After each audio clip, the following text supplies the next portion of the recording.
What am I to do? Welcome to RazorBranding Podcast with Jackie Russo. To learn more about how to improve your brand, visit brandrusso.com. Hi, this is Jackie Russo, and it's not a live show if we don't have a technical glitch. So I'm really glad we got that out of the way in the very first 30 seconds. So now we're ensured a good hour-long run of no technical glitches. Michael Russo is an amazing husband, father, and business partner, and a sometimes good producer of live podcasts. So we have now found the one thing he doesn't do perfectly well all the time. So thank you all for joining us. I appreciate everybody tuning in on this great Friday afternoon, about to be here in Louisiana, but morning there in Seattle. Joining us today, which this is a big moment. I just want everybody to realize, usually all of our guests have been kind of contained into the Acadiana, Louisiana area. So it's been very Southern based, but we are geographically spreading our wings. We're heading all the way to the great Northwest, and joining us live from Seattle is Andrea Heuston, who is going to talk to us about conferences, pandemic pivots, and her agency, Artitudes Design. Welcome. Thanks, Jackie. I'm excited to be here today, and happy almost afternoon down there. Thank you very much. We are definitely only at 9:30 in the morning, and I have my coffee to prove it. So. As you should. I'll be sharing it with water. And so we've got our beverages, and I think they are day of time appropriate for where we are in location. So I have so many questions about what you have done as an agency, the pivots y'all have gone through, what life in Seattle has been like. I'm just fascinated by everything right now. So maybe we just start with kind of a little bit of background on you and the agency and how y'all came to be, and then we can talk about what this year has been like for you. All right. Well, I own Artitudes Design. As of August 4th, it will be 25 years old. I started with a $5,000 loan from my grandmother to buy a Macintosh computer and business cards. Exciting stuff. So we started as Artitudes Layout Design. I had been working at an engineering firm in the Seattle area, and I got laid off. And I was running the creative services department at the time. And they were purchased by a French firm, a big French company. So I had 7 employees on my team, and they called me and they said, "Can you please lay off your team? This is happening." And I was 24 years old. So I was like, I'm 24. I'm going to lay off an entire team of people, most of who are older than me. So I did that, and I was only 24, and so not fairly clever at that point. And I came in the next day and they laid me off. And I went, I did not see that coming. So I had been at home getting my ducks in an order, and 2 days later they called me and they said, "We were short-sighted. We need to do an entire brand change because the company out of France that bought us wants us to be this other company now. So we need you to come back and bring one of your team members." And I said, "Hold please." And I drove myself down to Olympia, which is our capital, and I got myself a business license because you couldn't do that online back then. So I came back and I called them the next day and I said, "Sure, I'll come back and I'll bring Sandy with me, but you're going to pay me through Artitudes Layout and Design." And that's how we were born. That is awesome. And I cannot believe that's been 25 years. What an amazing time this has been, because we're 20 years old. And so you've gone through those same challenges we've gone through, whether it was watching everything shut down in 9/11, going through the Great Recession of '08, the advent of social media and how much that has changed our business. So do you feel like what we're going through this year is actually the biggest of all of the challenges of the past 25 years? So it's hard for me to answer that question, honestly, because I've had some personal challenges in there that have really, really changed the face of my business as well. But I would say living through 9/11 was very interesting because at the time I had an infant son who was 2 months old when that happened, as well as I was running a business. I had a 6-month-old, so I feel you. Yeah. Isn't that interesting? I mean, they're now 19. It's crazy. Right. It's Like just college freshmen. Yeah, it's crazy. Time flies, doesn't it? It sure does. But that was a really fascinating time because getting my feet back under me with a brand new baby, but also with a company, and the world, well, the US was changing. massively at the time. And then the financial crisis, where I actually had to roll back and lay some people off. I'd never had to do that before, and it freaked me out. I like to be the boss that everybody liked at the time. I'm a little different now, but in there, I also was in a coma for 19 days. Talk to me a little bit about that, because I haven't had that experience. So what the heck? Well, I'm pretty open about the whole experience now, but in September of 2007, I had an elective surgery to put a lap band in. And I then had some other issues, female health issues, in the brand new year 2008 that caused me to have 2 laparoscopic surgeries. The second one resulting in a full hysterectomy. And what they do with laparoscopic surgeries is they blow your inside gases so that they can do the work, and get things done. What they didn't know at the time is that tightens the lap band, because the lap band was fairly new. So I had done this elective surgery on my own, and we had no idea what was happening. But by the end, a month later, I was throwing up every 3 minutes. And so my husband ended up taking me to 3 different hospitals before we could get a clear diagnosis, even though I was very clear about what I thought was going on. And by the time that happened, it was over a 3-day period. I was already aspirating. So they got me up in an ambulance to a surgical hospital north of Seattle. And I spoke to the surgeon in the middle of the night. And that's all I remember for 19 days. So I aspirated on the operating table, and I got something called ARDS, which is acute respiratory distress syndrome. And it turns your lungs to stone. And at the time, it was a 70% fatality rate. So yeah, there's a whole story behind it. They prepared my husband for my death 3 times. My kids came in to say goodbye. There was just a lot. But I came out of that coma, and the first thing I said to my husband is, "Do you have my cell phone?" And he sat down on he sat down on the chair next to the bed and started to cry. I'm like, "What? What's going on? What's wrong?" And I was clearly not as coherent saying that I am, but in my mind, I had just gone to sleep and woken up the next day. Sure. So it was a long road to pull myself out of that. I spent the next month in a wheelchair. I spent a month and a half, 2 months after that with a walker. I didn't return fully to my business till the next February. I just couldn't. I couldn't stay awake more than 2 to 3 hours at a time. So it took a lot out of me. And it was a long road back. And the sidebar to that is it was before we had universal health care. And so while insurance had paid it, they rejected it. So I'm still paying on that coma from 12 years ago. It was $1 million at the time. We're down to 80,000. So it's good. That's amazing. That is amazing. Yeah. So it changed my business too, because I came back and I still had a business. Well, now we didn't lose money that year. We didn't make a lot of money that year. We were in the single-digit percentages. But we were still in business. And so when I came back, I took a really hard look at the company and what I did. And before I was in a coma, I touched 80 to 85% of every project that came in. I knew what was going on. I was a control freak and a micromanager. And after that, I could step back and let people do their jobs. And for the most part, I'm pretty good about that. So what a testament to the relationship that you and the agency had with your clients, that they sustained with you for a year when you weren't at 100%. That's impressive. I think so, but it's also a testament to the staff in place, and still do. Many of them are still with me 12 years later. Wow, that is amazing. Yeah. So I have a good team. So many questions. In a lot of ways, the way you've described what you went through sounds like what so many COVID patients are going through, with the clots in their lungs, their inability to breathe. I mean, the seriousness of your situations, I think, parallel each other quite a bit. So, Jackie, a lot of people who've been dying of COVID are dying of ARDS, acute respiratory distress syndrome. So yes, in fact, when COVID was really, really hitting the airwaves and everybody knew what was going on, they did a lot of specials about it. And I honestly had to tune it out. I had to walk out of the room a couple times when it was on TV.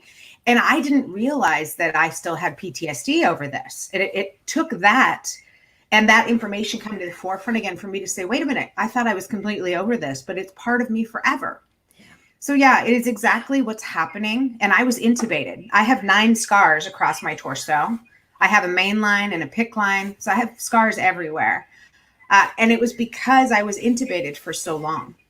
Yeah. I mean, well, and that's again what we keep hearing with the COVID patients. They're on their bellies, intubated, trying to keep that from settling into their lungs. And so you were just 12 years ahead of your time for what we're all going through right now. Very sadly, I'm heartbroken for the people who are dealing with this now, because I know firsthand how horrible it can be. Right. And it's, you know what? It's so awful to be on a ventilator. It's not anything that you ever really get past. When I went to my first physical therapy appointment after I was out of the hospital, my physical therapist said, "Where's your oxygen tank?" And I said, "What are you talking about?" And she said, "I've never met someone who has survived ARDS that doesn't have an oxygen tank." I was her first. Wow. And so if you had to make a choice between all of that or wearing a mask, is it a tough decision for you? Because I hear a lot of people who are very mask resistant. So really, I wear a mask to protect myself, but to also protect other people. Sure. And I'd rather wear a mask than a ventilator. I would tell you that 1,000%. I would much rather have a cloth mask or a filtered mask on my face than going through intubation again. It is invasive, and you never get over it. Right. We have a Your real life good is forever. friend, family friends who have 3 kids who've all been positive, 2 boys who've been in the ICU. One has recovered in his home, and the other is still fighting for his life in the ICU right now, a 19-year-old. Oh my God, I'm so sorry. That's horrifying. Right? Right. My prayers and my thoughts are with the people who are dealing with this right now.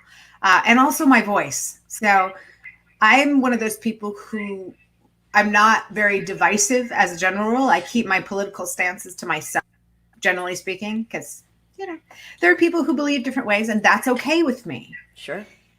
However, when it comes to the mask thing, it's not political, it's health, and it's about respect for your fellow humans. It has nothing to do with politics. It really has to do with health. And it doesn't hurt anything. So just mask up and move on. Exactly. I have about 15 different masks right now because I can mix them up with my outfits. Not that I go out very often.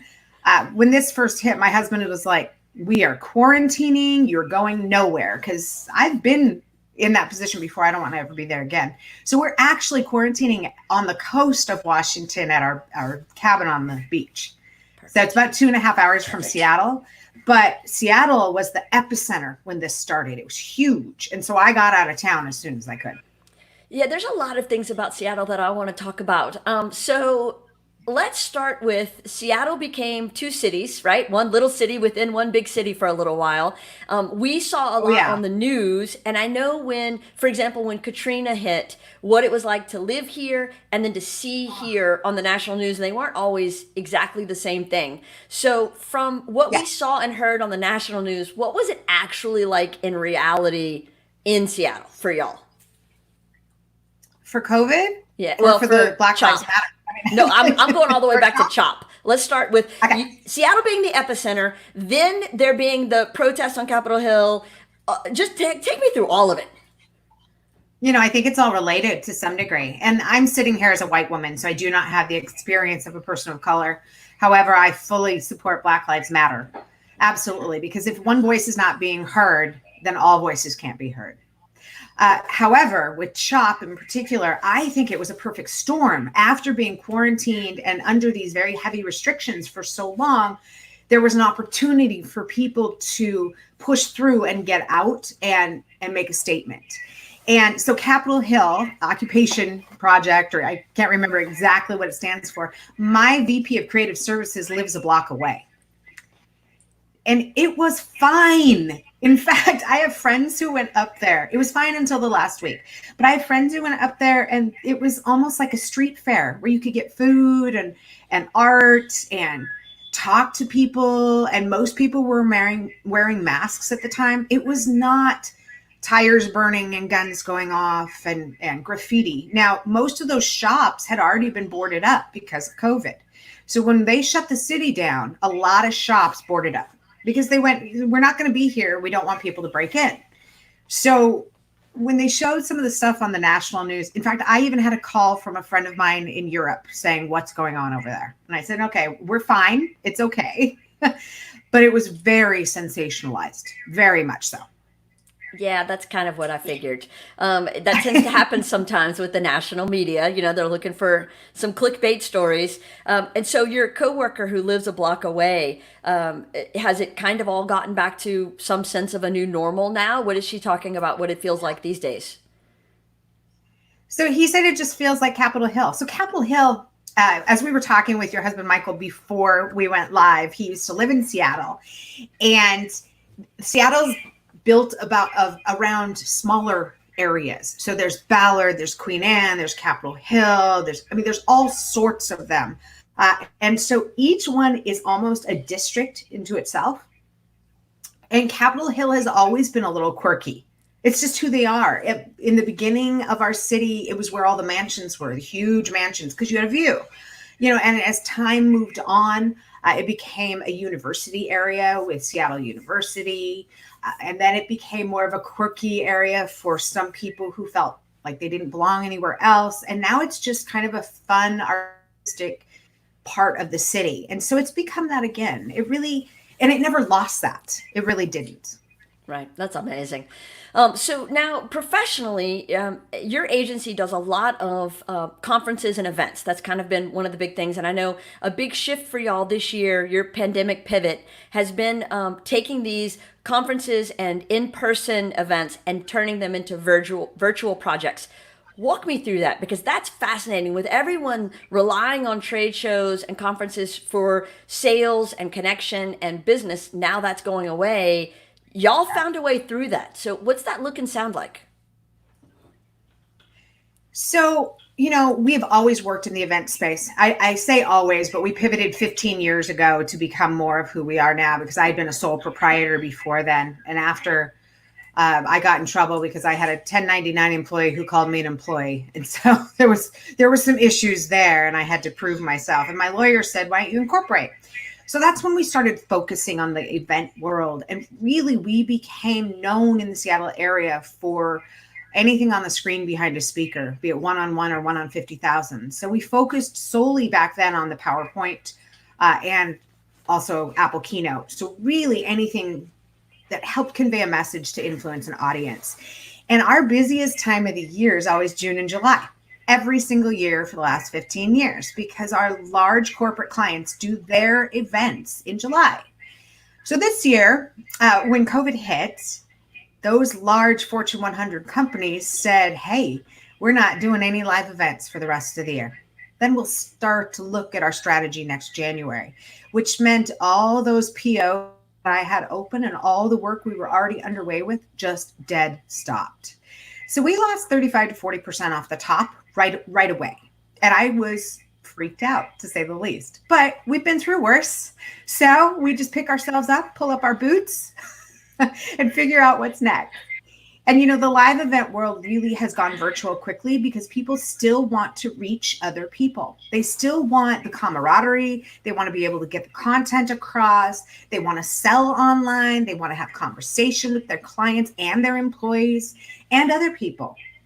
So it was a real opportunity for us to say, how can we do this differently?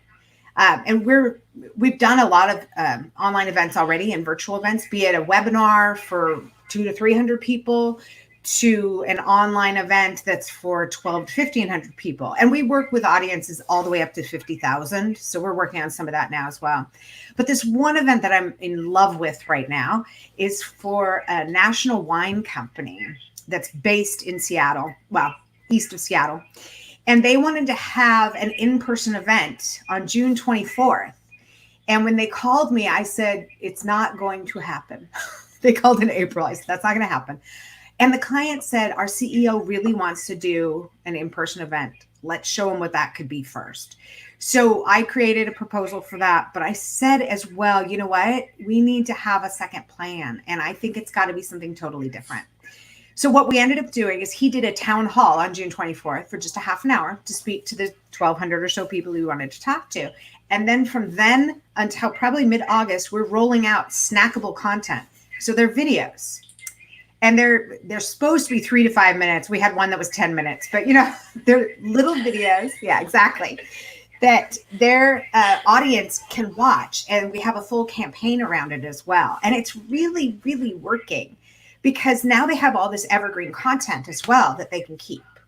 So it's been really good. It's been really fun to stretch us creatively, but also to give the client something that they can really, really use. And now we're working on yet another event for them that's really going to be in studio as well. So it'll be virtual.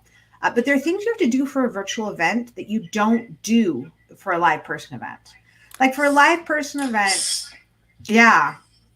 for a live person event, you have an hour-long keynote. And granted, I think people hate hour-long keynotes in reality.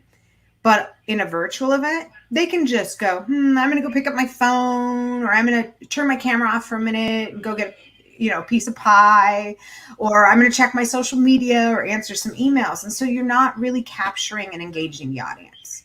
So we have some specific things we recommend around that. And it is, again, that term, snackable content. So they say people online have a 25 to 30 minute attention span unless you break it up.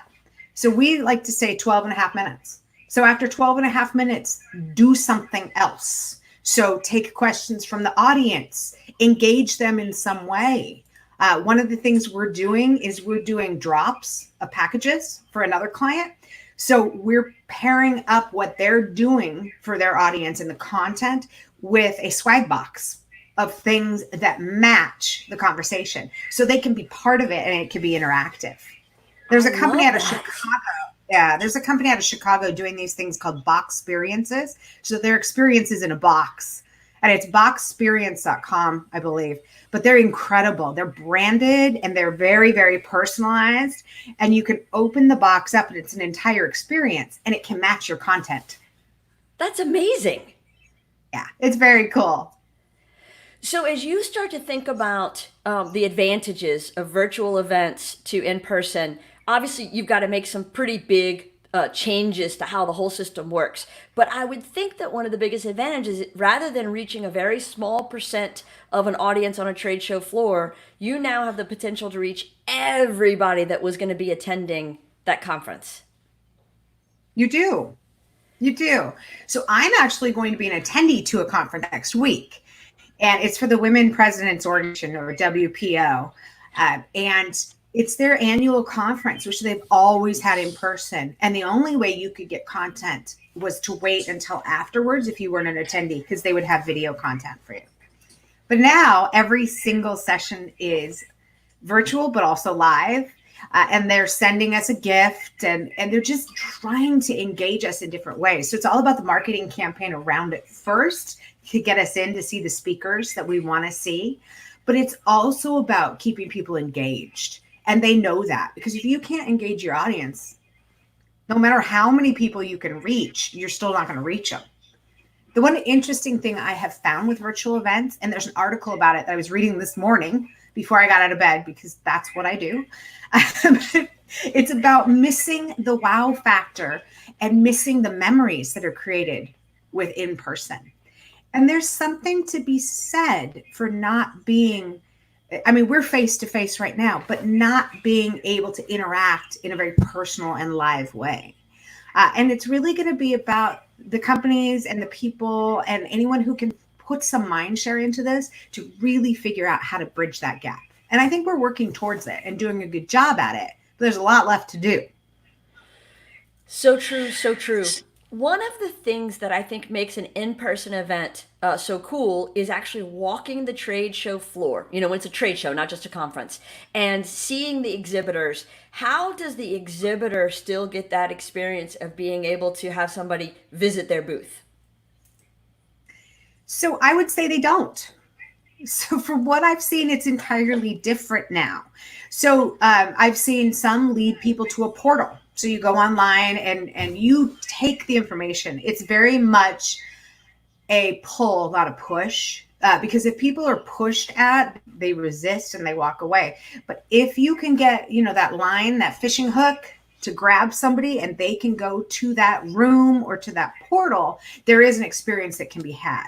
Now, I've seen it done both with a live person in the portal, And we do those with breakout rooms in some of the larger conferences. So for larger conferences, there's a lot of software out there available to create an event that doesn't feel like a Zoom meeting or a Teams meeting or something like that. Instead, there's like Evia is one that I love, On24 is one, and Bizibo is another one that we use a lot, where you can skin it and create a custom experience. So it doesn't look like it's the software, it looks like your company. People can go to breakout rooms and they can go to a show floor. So they can really go and say, I want to check out this one and this one, but it's up to the user now. It's not up to the company pool. That's awesome. And then if you partner that with the company you mentioned in Chicago that does the swag boxes, you can still get your promo items out there and it's a win-win for everybody.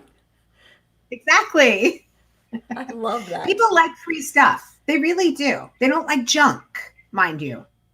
Think it's really about curating the right things and making sure that it's something the client will want to use or the customer will want to use, rather than a keychain or a pen or something like you could pick up on a trade show floor. This has to be more curated and higher level. So otherwise it's just a bunch of junk.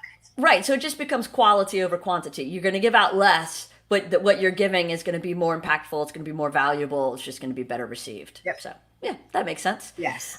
So walk me through, as you've made these transitions for all the different virtual events that y'all are working on, what have you found to still be the challenging mindsets? Where are the clients still resistant and just not able to quite make that transition?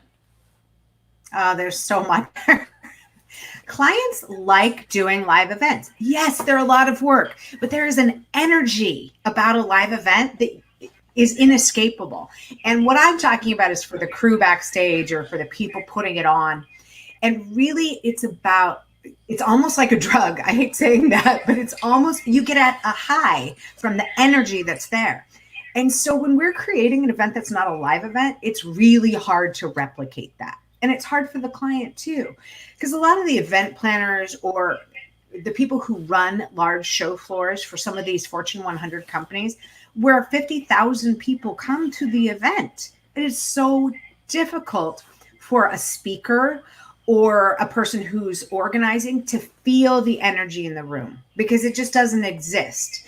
So it's kind of like when you're having a speech online that you need to look at the camera the whole time so it looks like you're looking at people. But if I'm looking at the camera right now, I'm not looking at you. And it's hard because you're not getting that feedback live and in person and real time. So there's some resistance. Yeah, there's some resistance still just because of the culture part that's missing. And I would call it culture. There's a culture to live events. And those of us who've done them for many, many moons really miss them. In fact, there's a lot of support groups out there right now for live event professionals. I'm a part of a couple of them. That is awesome. But it's about changing the story and changing the way we reach our customer or client base. And I think it's only going to get better because it has to. And I do think we're seeing the face of change in the live event world. While we may go back having some lives, I don't think they'll ever be like they were before. What I can envision is perhaps a keynote in one city and then satellite events in other cities. So they're smaller and people can get to them more easily. Travel's going to be on the back burner for many moons, I believe. And gathering that many people in one place right now is just not an intelligent solution. Right. What do you do for your partners that you've worked with all these years that have the equipment, the rigging, the staging, the event producers, the physical stuff? How have you advised them to recover or transition when they don't have anybody to rent their stuff to right now? So I would say we don't advise anybody. I would say we have conversations with people and really talk about solutions. So we partner with a number of different production companies up here in the Seattle area, and we worked with production companies all over the world for live events. And it's been hard for them, really hard. I know a number of companies that lost 90% of their top line in 3 weeks period of time in March. And that was brutal for them. There were layoffs and furloughs and everything else that you can imagine. But by pivoting to the virtual event space, like I said, there's this event coming up in August where we're doing it in studio. So we're using a lot of that equipment in a studio. Now it's going to be socially distanced, and there's only a certain amount of people allowed at one time. So it's going to be different, but we're going to be able to replicate a bit of that feel. And we've done that before as well. And it's fun. It's fun for the speaker too, although some of them get camera fright. They get a little bit frozen in front of the camera because they're not used to that. And I do agree, it's different. And there are companies who've run their businesses for years off of live events. I have a friend who owns a logistics company. He moves stuff around the world for events. And it's been super hard. And he told me yesterday, he goes, we are just in startup mode. We're trying to figure out any way we can add value to anything at all with our equipment and our people and our processes. So I think it's also making people more creative. At least it is some of the production companies that we're working with. And I think, we're all going to survive, but it's going to look different. A lot different. Just transitioning a little bit, because you're talking about how everyone's kind of, making those shifts and the energy, I think, that comes around that. I had the opportunity to be a guest on your podcast a couple of weeks ago, so I appreciate you returning the favor and doing this one today. As a woman in business who interviews other women for the Lead Like a Woman podcast, do you see some dynamic shifts in how women are responding to this versus men? Oh, that's a very good question, Jackie. So I'm not sure I can say the men versus women, but I can tell you how women are responding, since that's really the audience in my group that I'm talking to. Man, we are innovative. We are just thinking creatively and going, all right, this worked before, it's not working now. What works now? How do I get to my customer, to my client, to my constituents in a way that is creative, valuable, and impactful? And that comes everywhere from, I interviewed Erin Branch, who owns a lash brand in New York City. So she does lashes and other things that make women feel beautiful. So it's important to her, and it's important to the women that she works with. But she had a salon, or a few of them, that she had to shut down. So she started taking the tact of creating things, creating content for women. And that's been super valuable. There's a company out of Seattle called The Table Less Traveled, and it is a tour operator. They curate custom trips all over the world that have to do with food. So you'd go to Italy and you'd stay in a small villa and you'd go to a chef's apartment for dinner, and they would cook something custom for you. And it's all over the world. So Italy and Peru and Japan and Malaysia and other places where they go. Her whole business cut off, the entire thing. There was no travel. So you know what she did? One of the most creative individuals I know, Annie Cheng, she created an online cooking class. So what happens now is you go to her website, you select a class, you pay. Now it's anywhere from $20 to $150. You get to choose how much you can afford. And then you have a class, a live Zoom class, and they do a really good job of it. They do a good job integrating every person in the class. I've been in one of the classes, and my chef or the chefs are in another country teaching. So the one that I had my team do, we went to an online cooking class live in Italy. It was in Naples, and they taught us how to make these Italian cookies. But she's doing one this weekend for the Japanese pancakes that I love, okonomiyaki, and the chef is in Japan. So you sign up, and so whatever you pay, exactly half of it goes to the chef in this other country, because she's helping them sustain as well. So the women are creative. Women are coming up with ideas to connect people. I think that's really what it's about, is about connections. How can we connect people together in a different way in this time of COVID? Now, I don't know what men are doing necessarily, because I haven't interviewed them. And I think that's probably a gap in my knowledge that I need to fill. But really, these women that I'm interviewing and talking to, massive creativity is coming out of them. I love seeing it. I do too. And the clients that we have that have made the biggest pandemic pivots and shifts have all been women, and it's all the same stories, just like what you're talking about. Say the name of the chef website, because I want Michael to put it up on the screen so that anybody can go sign up for that. It's thetablelesstraveled.com. Okay. That is amazing. Well, the other pivot, and I wanted to talk about this one briefly, if you don't mind, Please. is that one I was talking about earlier, Boxperience. So the CEO, Andrea Herrera, is in Chicago, and she has run a custom catering business for 25 years called Amazing Edibles. Well, all of a sudden her business was shut down. There was nothing she could do. So she tells the story really well, but she sent a text out to a list of people who were business advisors and friends and other CEOs and said, help me. I need help figuring what to do to pivot. And people came up with ideas for her, and they came up with this idea of a box experience, an experience in a box.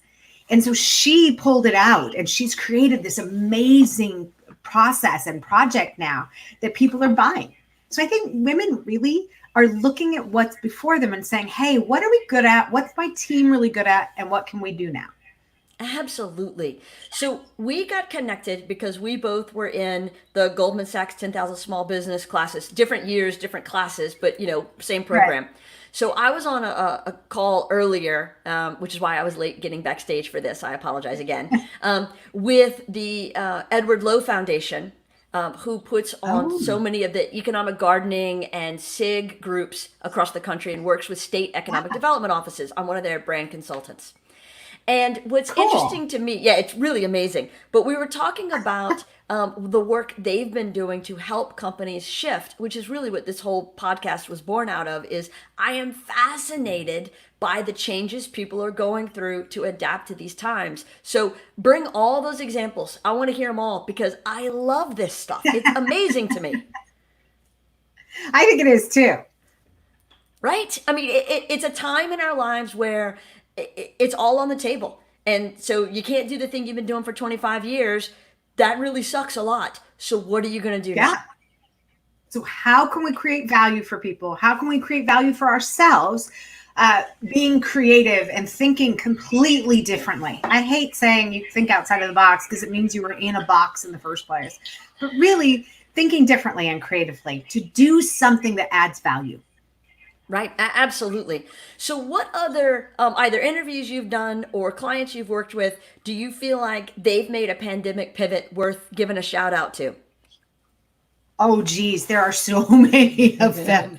I had 2 interviews this week that were really outstanding.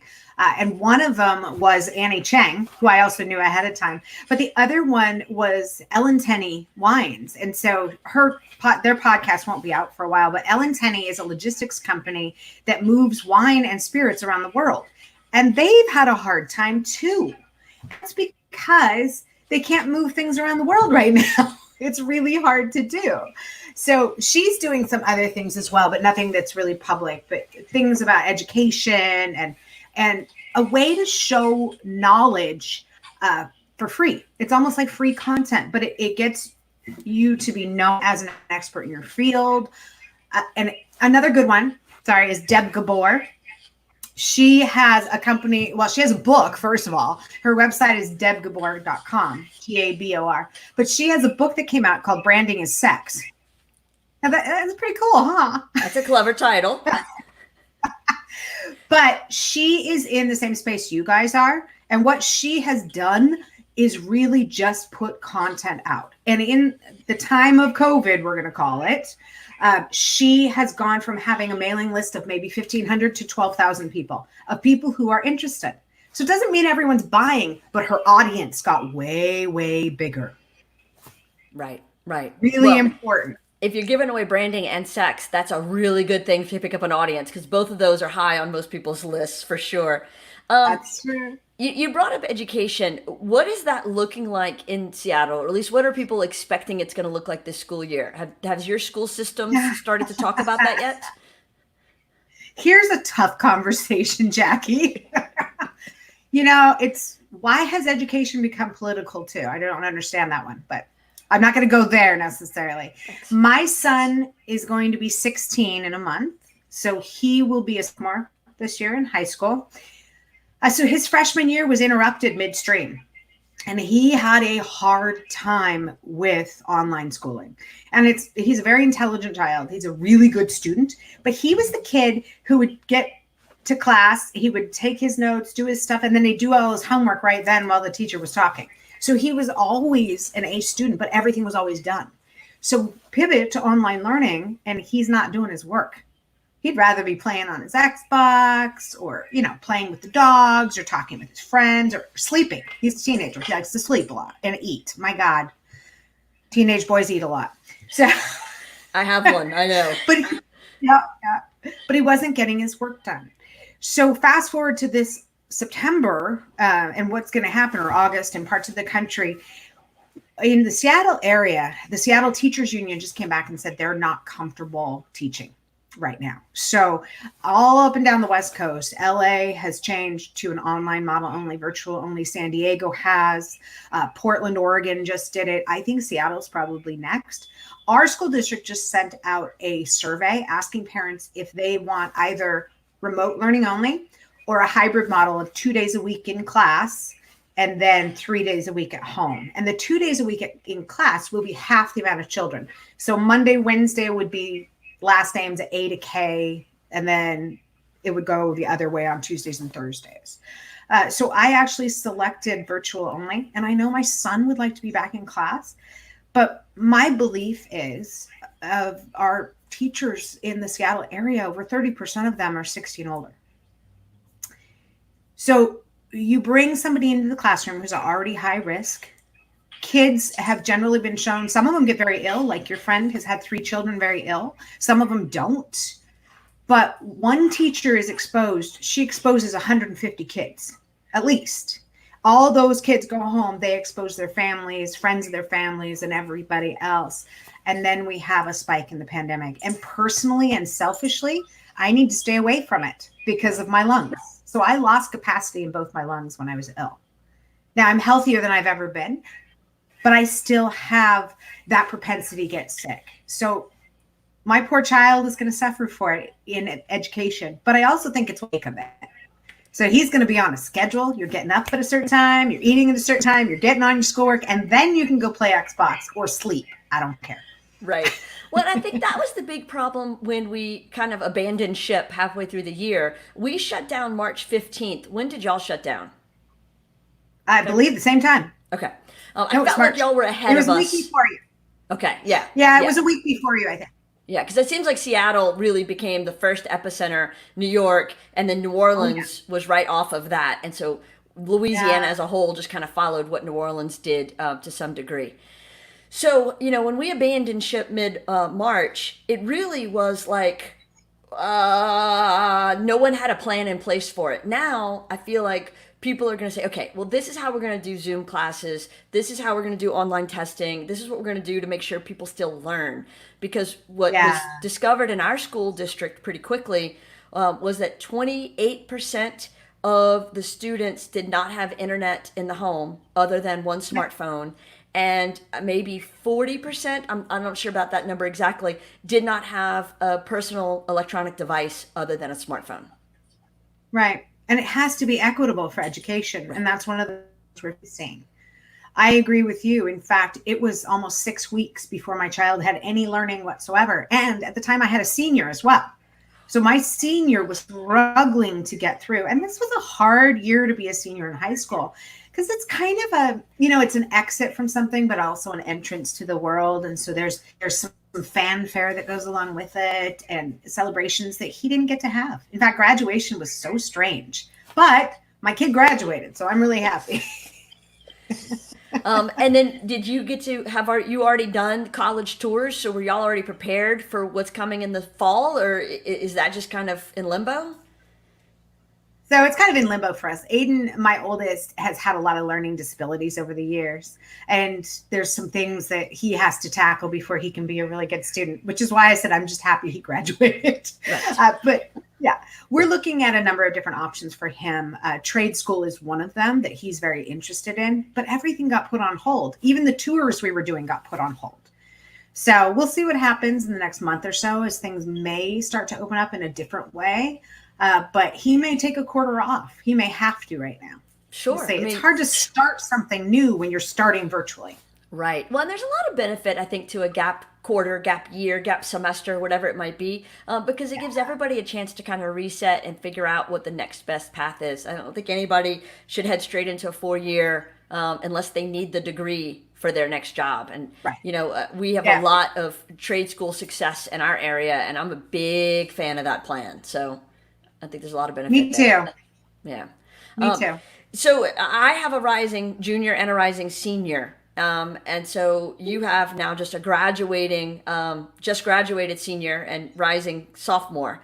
So sophomore, right? Okay. So when you think about the seniors, the kids who just graduated in the midst of everything that your son just graduated in, what advice do you give to them moving forward about the things that they didn't get to have, those milestones that they lost out on, and maybe the opportunities that kind of exist before them instead? So I don't really look at it as missing out on anything. These children were born during 9/11. I mean, they started their lives during a huge crisis in America. And they are, starting the next phase of their lives during a huge crisis in America. So I think these kind of things imprint on them and will help make them who they are. For sure, my sons, because they have a resiliency about them that is part of their DNA now. It really is baked into who they are because of the experiences that they've had. I believe we're going to see a whole generation of innovators here. Kids people, as they get older. My 19-year-old doesn't like to be called a kid anymore. He'll always be my baby. But I think the young adults are going to be able to look at things creatively and solve more problems for us than any other generation has, because they have a different lens for which to see the world. So the opportunities are immense. I'm with you. I don't necessarily think a 4-year degree is necessary for every student and every person. And I used to think so. So I came from a world where it was absolutely necessary. But I think there are things that people can do that don't require a high level of book education. Rather, it requires a different kind of education. And the opportunities abound right now. There's a lot of space out there to be creative, but a lot of space in which to grab something and make it yours. Case in point, we had somebody come service our fireplace. Strangely enough, our gas fireplace. He doesn't have an apprentice. No one's ever wanted to do it. So he's over 60. He's just going to shut his doors. And I said, you need to find an apprentice, because here's a very valuable business that you have 30 years worth of clients. But people don't want to work with their hands necessarily. And we need to really, really show that that's okay, that it's a good idea to do so. Mike Rowe, who does Dirty Jobs and those kind of shows, I've met him personally. He has a scholarship out there for kids who are going into the trades. It's amazing. He'll fully fund a trade education because he believes in it. And that's exactly what I think we need. If we don't have plumbers and electricians and AC repair people and gas furnace repair people, I don't know how to do any of those things. So we're screwed. No, me neither. I am the last person you want to be stuck in a pandemic with, because I can't fix anything. Well, I was okay because I can cook, but I don't have anyone who can fix much either. I can't. I can't even do that. Michael does all of our cooking. So I'm hitched nice. to him for life. Otherwise, I won't survive.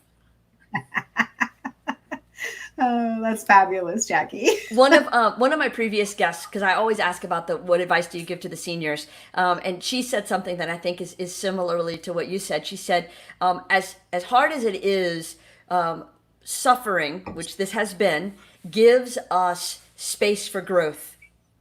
And so when you have some suffering, it's a good place to learn to grow. And I think that's exactly what you're talking about.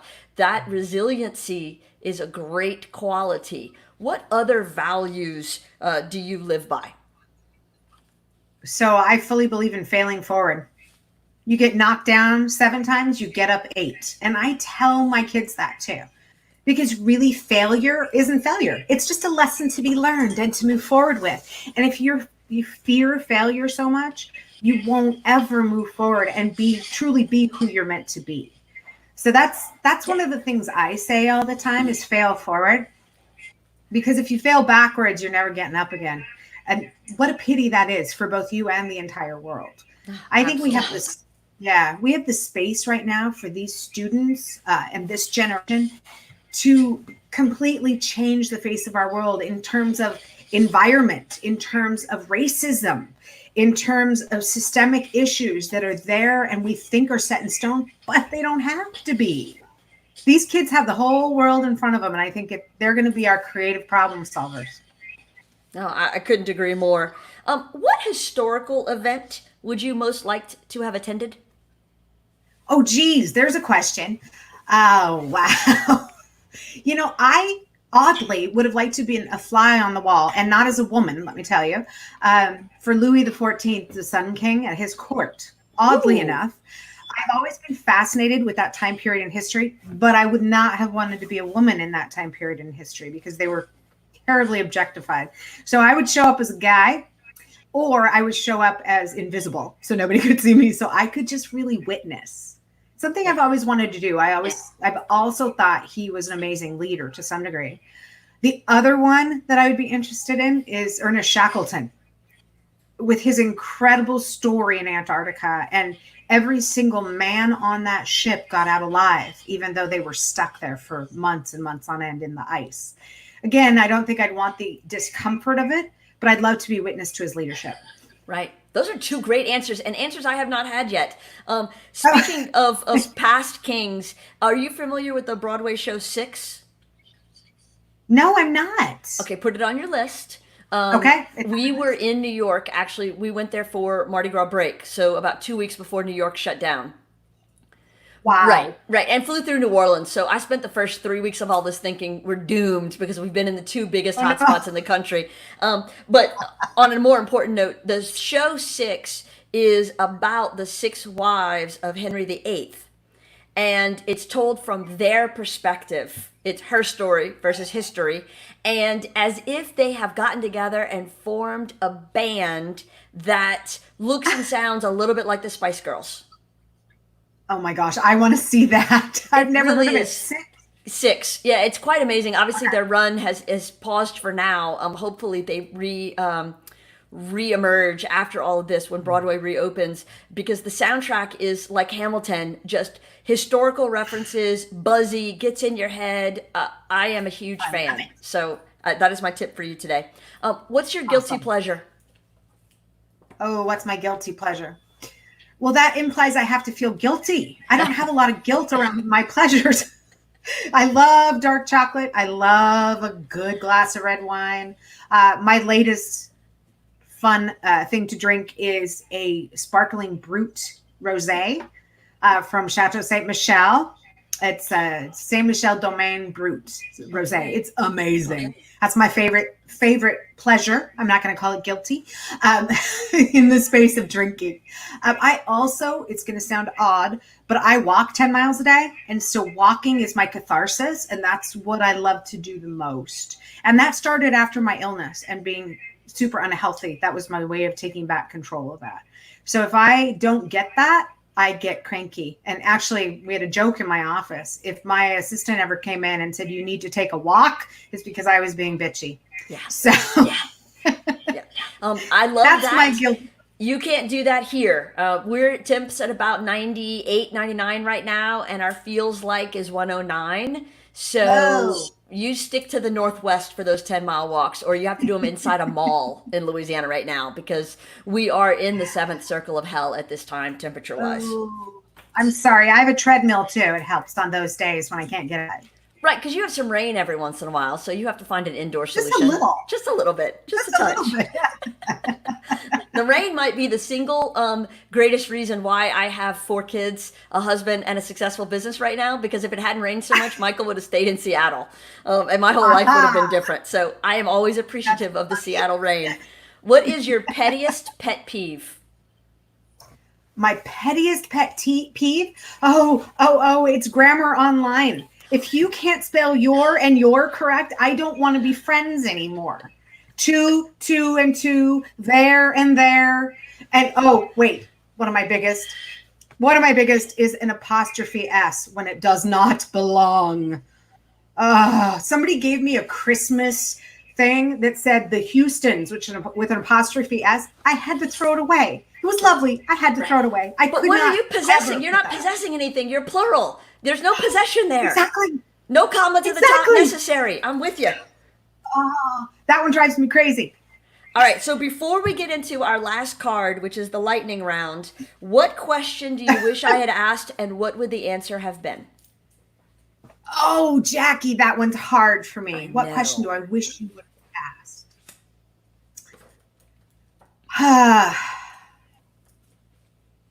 I think I wish you would have asked not what my guilty pleasure is, but what I would rather be doing at any day or time. And I'd really rather be traveling.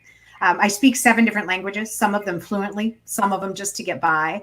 And if I'm traveling, I'm happy. And I can't travel right now. Okay, I know that we are at this point barely acquaintances, but I need to know the steps it takes to move up on the list, because the fact that you speak 7 languages, I've been to Italy 3 times, me and Google Translate, we've gotten by, but you have now just moved way up on the ranking of people I want to be best friends with at all times. That is amazing. You know, languages are easy for me. I was an exchange student in high school, and before I went, I already spoke some French. But I learned to be fluent in Danish. When I came back, I taught Danish, and then I also went to classes for Norwegian and Swedish. College, I took German and Spanish, and then I also learned Italian, and I speak some sign language too. That is fascinating to me. This is why I love doing these interviews. It's so much fun to learn about other people and their stories. Okay, lightning round, last card. Favorite place on earth?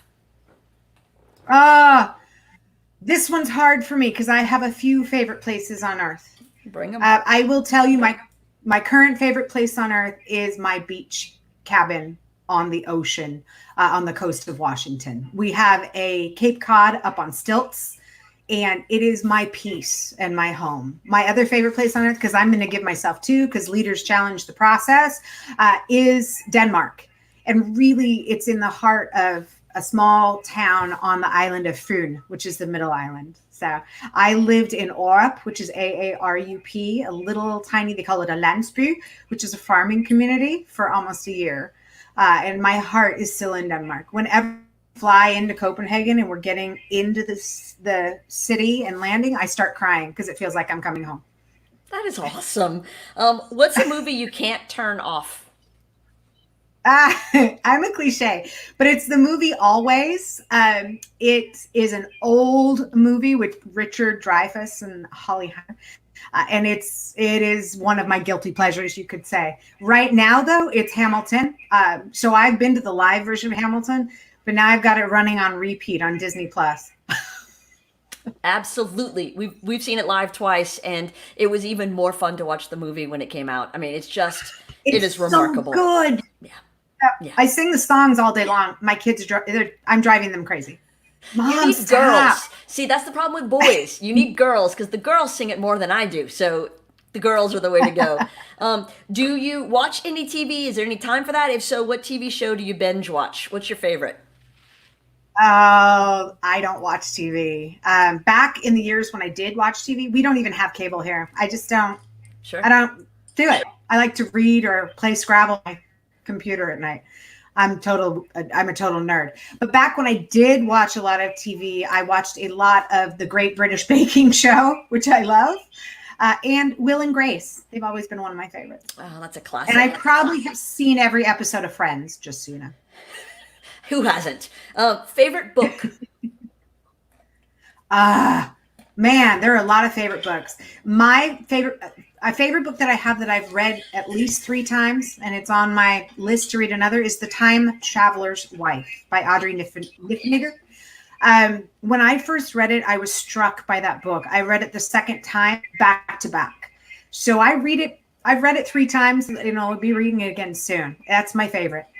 That is a great one. So other than your podcast and my podcast, what's your favorite podcast that you listen to?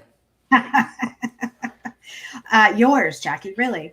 Actually, you have a great thing going here. I appreciate it. I had never listened to podcasts before other than Entree Leadership, which is one about entrepreneurial leadership. That's the only one I've listened to. That's a great one. And I do That's enjoy a good that suggestion. I like that one a lot. Yeah. So last question. What is your favorite way that you treat yourself? And I think I can answer for you at this point. It's got to be travel, right? It's travel or taking a walk. Yeah. Either one. If I can't travel, I'm out walking someplace. Yeah. The other thing I really am missing is getting my hair done and my nails done. I miss self-pampering. Oh, we all do right now. I've managed to get one appointment in this whole year, right when we started phase one. And then I was like, okay, I can hold on for a few more months now because those roots were starting to look a little different colored than the rest of the mop top. Oh, yeah. I think a lot of women can relate. Oh, all of us. Thank you. Thank you for your time. Thank you for your insight. Thank you for your brilliance. I cannot thank you enough for, in what is the midst of a very hectic schedule with all the events you've got going on right now, for carving out a little time for us this morning. I really appreciate it. Thanks, Jackie. This was so much fun. And I love what you are doing down there with Brand Russo. I have referred people to you already, and I'll continue to do so. Thank you so much. I appreciate that. And I love what you're doing up in Seattle. And I cannot wait for us to move through this. Maybe 2021, we meet somewhere in the middle and get together, because I am looking forward to becoming one of your travel partners. So whatever that takes. Yes. And thank you to everybody who tuned in, listened, watched, sent questions. We really appreciate it.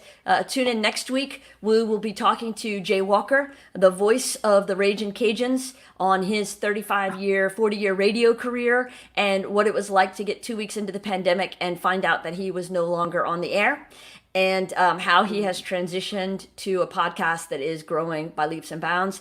And then just confirmed, the week following will be Justin Sylvester, who grew up here in the Acadiana area and has made it big in Los Angeles, being on The Real Housewives of Beverly Hills, and he now has a talk show on E! And so we cannot wait to talk to him and hear all about his experiences on the West Coast during this time. So thank you so much. Thank you to all of you, and take care of each other, and we'll see you next week.